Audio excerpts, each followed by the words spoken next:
Welcome back to part 5 of restoring my vintage Cannondale mountain bike. Today I'm finally fixing the rear tire that was mounted backwards, but when I grabbed the wheel I found another surprise. The tube had gone flat. Before dealing with that, I ditched the reflectors.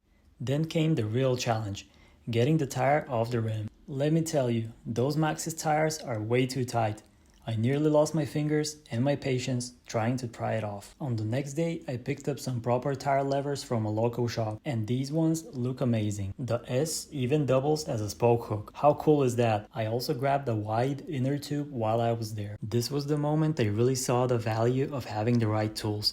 What took me ages and nearly cost me my fingers the day before now took just a couple of seconds. The levers made it effortless to pop the tire off, swap the tube, and flip the tire around. I also lined up the hub logos just to double check, and good thing I did, because the front tire was backwards too. Now both are perfectly aligned. Next, I installed the derailleur hanger. I like to grease everything, even spots people usually skip, because I can't stand squeaks. Experience has taught me that even the smallest dry joint can make noise later on.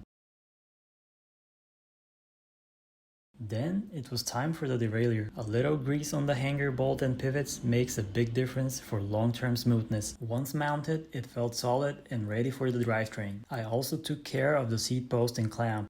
These often get overlooked, but they're key contact points and a common source of creaks. I cleaned off the old grime and added fresh grease. That keeps the post sliding smoothly, prevents corrosion, and makes future adjustments hassle-free. The headset from part 4 still looks amazing after polishing.